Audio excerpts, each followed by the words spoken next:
I assume that has something to do with the collision with Punju and or each other, as the 5-place grid penalties came thick and fast, and Dragonflies coming through the final sector, clips the wall on the inside, goodbye front right tyre.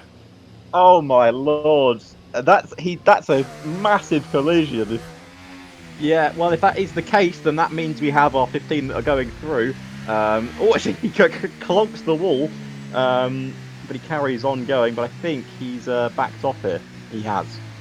Yep, he has indeed. I think this will be the disqualification that we saw coming, so we'll confirm our 4 drivers out at the end of the session. Hayden Gullis, Ere Guri, Matty D and Dragonflies will take no further part in this qualifying session. That means everybody from Ultra Killer and above will be safe and progressing through to Q2. Razin Chai, as things stand, the fastest of the bunch, as the crowd at the corner of turn 16 get some lovely donuts from the V-Cub. Yep, certainly safe. It's Saf's moment. Emphatic, though, heading down. This is an opportunity to clip the wall, but he's avoided it rather narrowly. Turn 16 up, coming into the third and final sector. And can the Scuderia try and join his teammate up towards P3? This is going to be the run to see how he manages to cope through Dragonfly's corner. Manages to keep all 4 wheels on that car, and the rear wing will open. And Emphatic up towards the line. Where's he going to go? He hasn't got a lot of ERS left to use, as Tom, I think, pulls down to 9th place there. As coming across the line is Emphatic. Where can he put his car? Goes 8th, which puts Tom right on the bubble. Is there anyone that can eliminate him? Mr. Dale is 8 tenths up in the middle sector. Is Mr. Dale about to knock out the Alpine of Tom here as he crosses the line now? Is it enough? No, it's not. Oh, yes, it is. Yes, it is. He goes 8th. It is. He knocks Tom out. Dow is in Q2. Noguera now coming through the final sector. Can he knock Dadguy Vince out? Dadguy Vince get safety. Can Noguera knock Emphatic out here? He's left it late. Can the Mercedes, as he runs down towards the line, rear wing open now. Noguera, my pick for pole position. Can Emphatic go home? Yes, he can. Emphatic out. Punju still has a run down. He's improving by 4 tenths of a second. I don't think that's going to be enough to get him safety unless he finds a lot of time in the final sector. Looking at his camera, what's he done? Is he safe? Dale Emphatic, Tom, Ultra Killer, and I believe he was down to P15, and that would be GB68 taking an early shower. Emphatic said go big or go home. Well, unfortunately, the Portuguese man is going home here this afternoon. Yet not what he'd like to see at all as we continue through third sector, through Dragonfly's corner. Punju up towards the line now. What is the Papaya McLaren going to go? And Aguero actually sets the first lap of the ball. A 1:30, I believe that's a 1:38.3. Punju up across the line, 1:39.8.3. So both of them in the 1:39s as Ricky goes 1:39.1. So these have to be scrub sets, almost certainly. You'd expect so, considering GB was saying that he'd expect drivers to be in the 1:37s. Unless the track conditions have changed so much, they've lost 2 seconds in a session. But yeah, I imagine they're scrub sets. I don't know if we can check if they're scrub sets. We can have a quick look at that. I'm not sure. Yeah, it doesn't actually tell you, I believe, on the live screen how many laps they've done. It just says how many they've done in this session, which is rather unfortunate for ourselves here in the commentary box, but I'm sure if the viewers are at home, they'll be able to tell us. And that is a bit of bodywork coming off of Kryzik's car. Almost certainly a front right end plate. And there we go. You can see a rather damaged front wing for the Alpine. Of course, with such short time in this qualifying session, I don't think that's going to help him in terms of runs. Yeah, it won't do. But if you want to think on a positive here, TK, he's going to have less downforce to worry about down the back straight, which will make him faster in a straight line. Ever so slightly. I think it might have hurt him through 17, 18, 19, 20, but he has gone fastest. I told you. As he does cross the line, a 1:38.652 for the Alpine of Kryzik's. Next across the line, Dark Viper going even quicker for the Mercedes team, 1:38.628. We got 3 drivers yet to set lap times, Meraki, Razin and Saf. So next across the line will be Meraki, I believe, as he's coming up towards the line. He's got an almighty slipstream from the Mercedes that stands in front of him and Aguera, and up towards the line, both of them sharing a power unit, remember, and it's only P3 for Meraki. Even with that slipstream and only got P3, Razin Shai splits the 2 Williams, goes 4th fastest there. Pretty decent lap. Saf's only the last one yet to set a lap. on the grid right now as he's actually going through the first sector. Yeah, it was to be expected. They only get a limited set of softs through this qualifying session. They'll want to try and use them at the optimal moments with a millimetre safety to the edge of the castle section there. Ricky showing it is go hard or go home, and hopefully it'll be the reverse of what happened to Emphatic in this situation. He'll be looking to go hard up towards the line in the Williams car and try and pip out his teammate Meraki, who stands 3 places above him at the moment, down towards turn number 16 he'll go, and you can just see the Ferrari of Razin Chai cresting round turn 15 behind him.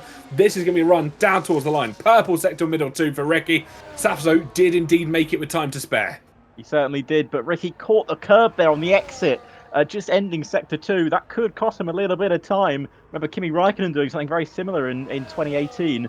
But Ricky to the line now. He is on a very good lap. Can he put himself top of the timesheet?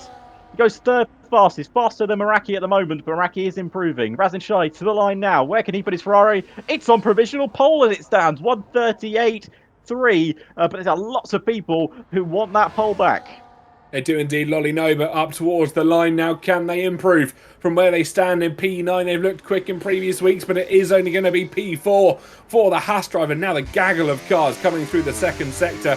It's going to be Meraki with a purple middle sector. New PC equipment for the Williams driver here this afternoon. I think that will be giving him a boost in performance that he'll like to see. Through Dragonfly's corner he'll go, and there will be a run up towards the line. Behind him, one of the Mercedes will follow him through, but all eyes at the moment on Meraki up towards the line. P6 is where he stands at the moment. Can he improve? And it is going to be P2 losing out to Razin Chai by just under a couple of hundredths of a second. Aguera only third fastest. Next across the line, Dark Viper. Can they improve? No. P4 for them. Next across the line, the Alpine of Cryzex. Can he go quicker? Yes, only P3 though. He'll be starting on the second row. 3 drivers to go now. Safso, Dadguy, Vince and Punju. And our screen is frozen. 7th for Safso.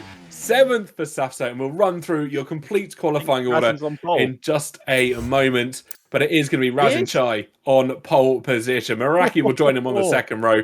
Cryzex and Aguera row 2. It's going to be Viper in 5th, Lolly Nova in 6th, Safso and Ricky lining up on the 4th row, and 5th row goes to Vince and Punju. We've got 3 Italians in the top 10. Almighty stuff. Wait, Meraki's not Italian. And we have got the hotel view here in Baku as we watch Razin Chai lining up on the grid. We'll ride on board with the Mercedes of Dark Viper. We've got lights above our heads, ladies and gentlemen. For round number 8, the lights go out and we go racing. Razin Chai with an almighty pull away from Meraki, from Cryzex, from Aguera, and it's Razin Chai with a commanding lead in towards the first turn. Meraki will try and challenge, but further back, Lolly Nova and Vince and Safso getting involved in the fight. Look at this, 3 wide into turn 2. Oh my goodness, sliding through. GB's up 2 positions already. Yeah, maybe just struggling with some overheating issues, being stuck in the pack. We quite often notice engines will get rather hot, but the story at the front of the race here is Cryzex has jumped both Razin Chai and Meraki. He was quite happy sitting in the back for the time being, but now he's decided he wants to lead this trio through lap 10 of the Grand Prix, and we continue through. We're being told as well, 1 hour for rain in this Grand Prix. 90 minutes was full wet. So this is going to be interesting to see how this Grand Prix goes, because I think that's going to be around lap 40 if my maths is correct.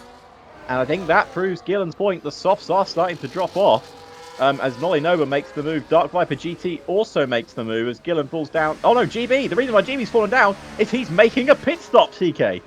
Yeah, into the pit lane for GB mediums, going on to that Aston Martin. So the first of the soft tyre runners coming into the pit lane. He's hoping the undercut works somewhat in his favour. He won't be coming out in too much traffic. I think just alongside Matty D, or just behind the Kick Sauber on this occasion, but he will have them to work with, gain the DRS from. And this could be a smart play from the Aston Martin driver. Very late call to come in. Does make it through the pits nice and easy. Now we're going to keep an eye on where the drivers are coming out. Gillen stays out. He's staying out for a little bit longer. I am interested to see where Razin Chai and GB is. GB's gained time on Razin. I think this is going to be incredibly close coming out of the pits, TK. I think Meraki's just coming out of the pits now, and Razin has made the jump on him. But here comes GB, and it's a lot closer than I think Meraki would have wanted. It could have been very touch and go.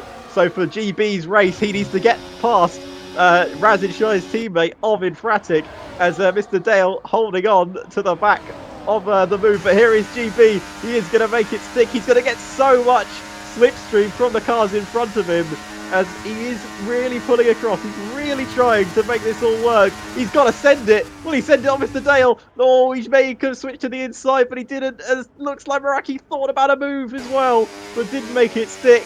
Meraki staying where he is for now. Oh, is he? Because he almost under braking. Almost made an absolute pig's ear of that, but somehow held on to it. Mr. Dale defending aggressively to the left-hand side.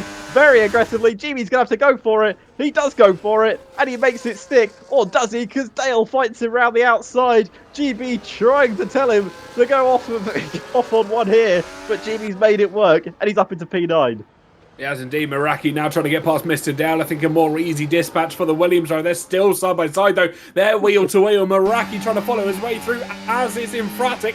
Mr. Dale losing 3 positions in 2 corners there. And that's not been the ideal afternoon for Mr. Dale. Rear end kicking out, and I think the tyres starting to give up for the Red Bull Racing car as well. But GB, the big story, he's now been released to try and chase down Safso, but Safso is already out of the DRS range of Razin Chai. The V-Cub will become blocker 2. Electric Boogaloo for GB68. Getting his community involved, but now it is going to be a charge down the inside. Look how little battery he's got left. He's going to solely rely on DRS. He pulls once again to the outside line, charging some battery, but it's going to be GB into the net race lead. P4 for the man with 2 letters to his name, and let's see how long he can hold on to that for.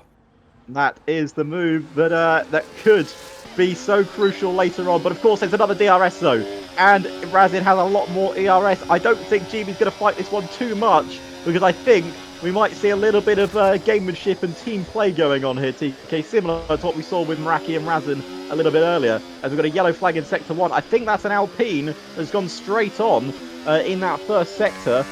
Yeah, I think it's Tom who, I think it was either Tom or Ricky 03 that might have had a mistake. No, it's Meraki. Was it Meraki? He's down into 7th now. He's six seconds off. And he's got wing damage as well. And it's all gone wrong for the Williams driver of Meraki. He's got wing damage on, I believe, both sides.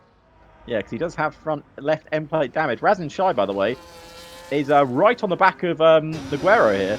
And I think GB may have lost a little bit of speed through the corner because Naguero is being overtaken by the Ferrari, and GB no longer behind the net race leader.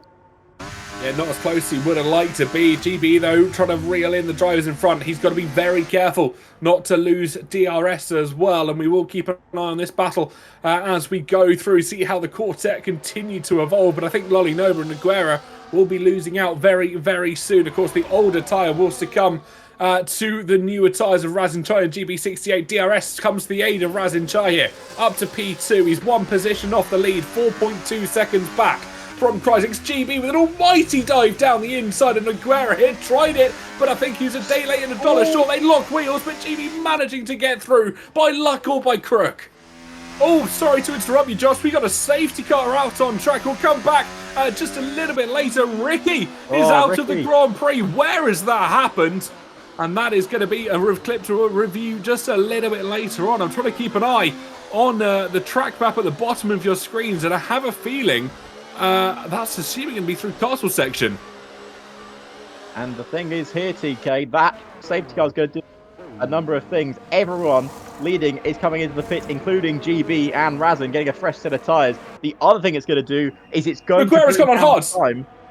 Naguero's gone on hards! Oh my goodness me! And sorry, that is a huge mistake. There. That's surely a DSQ. Well, he's got 3 laps to pit off of them. This is going to be an interesting situation. He'll have to pit again within the next 3 laps to remove those hard tyres. But under safety car, that is an almighty bottle from the Mercedes driver, because he will lose a considerable amount of positions as they are already bunched up under the safety car here.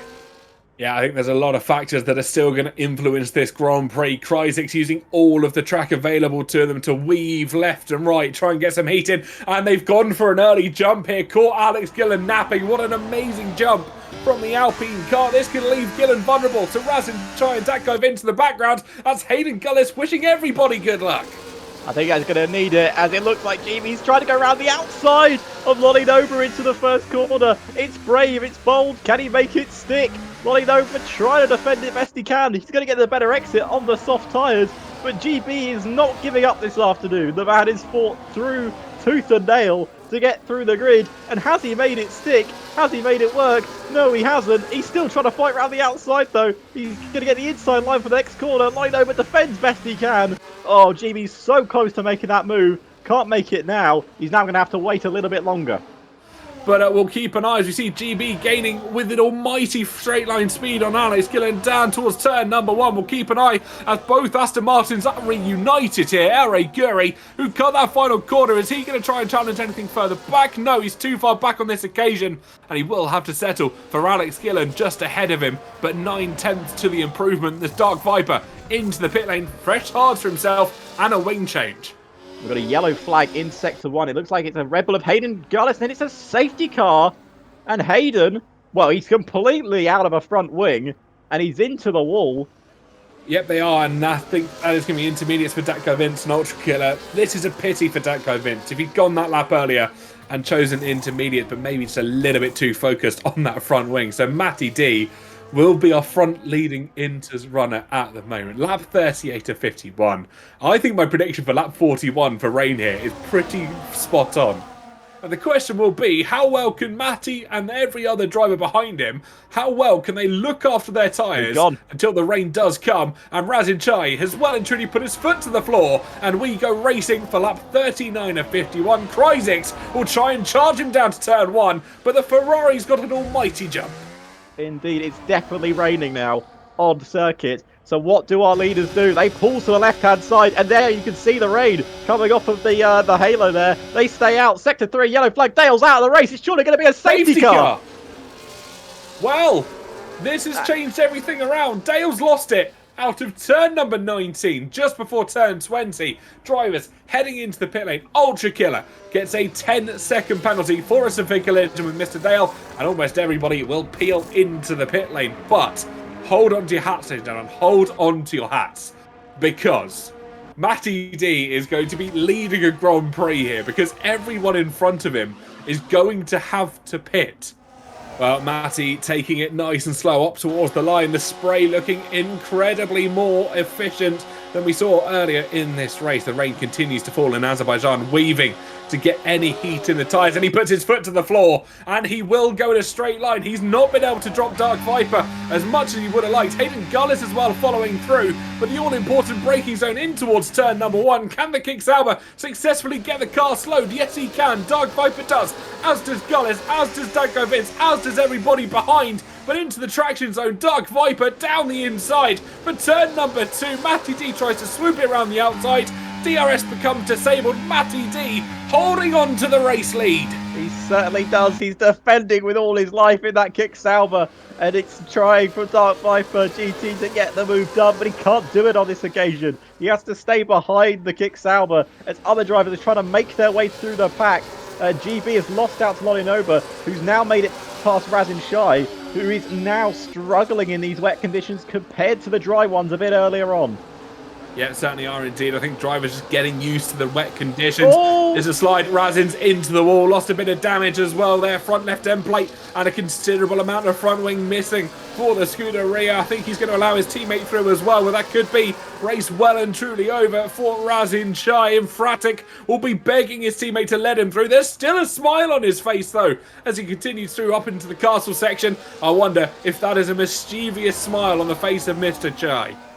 Literally anything could happen in Baku, especially when the rain continues to fall. I don't think Matty D is going to be able to survive a lap in terms of laps led in this Grand Prix. They're not going to go too wide, surely, before the corner. Are they going to go 3 wide as Hayden Gullis balls to the outside line? It's Dark Viper who's upside and ahead. Matty D trying to hold on to second, but Hayden Gullis just swooping around the outside there. Beautiful move from the V car, but it's now Viper and Gullis that will continue to fight in this Grand Prix. Matty D led a lap in a Grand Prix. You never thought you'd say that. Punju's out in the pit lane, and that is going to be no more from the McLaren driver. But Matty D up in the Hall of Fame. 4 laps led. He has his name on the board. Oh! Oh, Aidan Gullis into the castle section. He's round. He's sideways. He's facing the wrong way. Everybody's coming up at full speed. We've got a car park in the castle. And we've got a safety car once again. Oh my God, the penalty handed out like candy.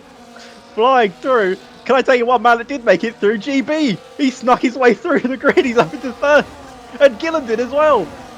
I think people with wing damage have got in. I think that's what's going to happen because so many people piled into each other into that castle section after Hayden Gullis found himself facing the wrong way, and everybody's going to be serving their 10-second penalties here. And he's still in second gear. When is he going to put that foot to the floor? And now he does. He releases the throttle down towards turn number 1. It's Dark Viper that leads us away from Gillen from GB, but this is going to be a chaos into turn 1. Gillen manages to get through, as does GB. Guri meters away from the rear of the back of the Aston Martin. There's a car gone round further back. I think that might be Cryzix, who's lost out to Meraki, just trying to hold on as they're side by side. For the moment, it's still Dark Viper from Alex Gillen. It certainly is. They're somehow holding on to these inters in these torrential conditions here at Baku. You can imagine the braking zones. Meraki's made it past Razin Shai up into P9. He's on his charge on those full wet tyres. But somehow these guys are keeping it. You can see the braking zones are not there anymore for the Mercedes of Dark Viper. As now GB's looking for that move. Gillen goes down the inside. Is he going to be able to make it stick? He gets run wide and it's going to open the door for GB. He's going to get the run on the Sauber. Can he make it stick past the Sauber? He's going to take the lead of the Grand Prix before the castle section. They go wheel to wheel. He's surely going to back off because they can't go wheel to wheel at the castle. They are! And GB takes the lead of the Azerbaijan Grand Prix. He sneaks through the inside. Dark Viper, open the door. We got a yellow flag and we have a virtual safety car. Further back, surely more carnage in the castle. Aguera getting a 10-second penalty there for a collision with Cryzix down in P11 and P12. Fortunately, only a virtual. No, we've got a full safety car. Bert Mylander out once again. Coming out of the pit lane. 47 of 51. Surely this is going to be a 2-lap sprint to the end of the Grand Prix now. They say miracles happen when you least expect them. I don't think anybody expected GB not only to come back from P15 where he first started this race, but to come back from adversity after adversity, and he has indeed put his foot to the floor, and he's caught Viper napping over a second already as we run down towards turn number 1. Could this be the advantage he needs? Gillen gets a good launch into turn 1. The kick Sauber dispatches the Mercedes car, who's going to come back at him. He's going to try the switchback, but I don't think he's got the advantage. But 1 second is what the Aston Martin has in his favour as we head through the first 2 turns. Certainly does, and Ultra Killer's out of the race, but it's and Matty is also out of the race. Double collision towards the back of the grid, and GB leads by 5/10 of a second. It's come down in the first corner. We're going on to the last lap. Is Gillen going to win from last, or is GB going to win from 15th? We've got 1 lap to decide it, TK. This is going to be the battle of the battery. Well. Falling foul through the 3rd sector as well. The Scuderia Ferrari in absolute pieces. The front wheels completely missing, but GB leads us on to turn number 1 as we head through into the final lap. Lap 51 of 51, and GB 68 heads through to turn 2. Can he finally break the curse that he hasn't been able to? For 65 race starts so far. It's looking like a dream result for himself, but it's not over yet. He's got Alex Gillen trying to chase him down. 2.5 tenths is the advantage to the kick Sauber at the moment. He's looking down the inside line, and I think if Gillen's going to be over-optimistic here, we could see a massive collision that allows our Guri through, but for the time being, DB68 just holding on to the race win. It is the Aston Martin. 64 times he has entered the Creator Series. 64 times he has finished the bridesmaid and never the bride. But this time it's looking very strong. Alex Gillen with a good drag down towards turn number 16. But he's not quite close enough on this occasion. Can he try a move round the inside? They're both sliding as they come up towards the line. It's going to be an almighty photo finish as we head through the third sector. It's a tap on the rear by the kick Sauber, but Alex Gillen as we run down towards the line. Who's got the better battery? Who's got the more battery left in them? It's going to be a battle of slipstream on appearance number 65. GB68 up towards the line, wins the Baku Grand Prix. GB breaks the spiel and he wins his first ever race. GB68 is a Grand Prix winner in the Creator Series, and he's done it by 1/10 of a second.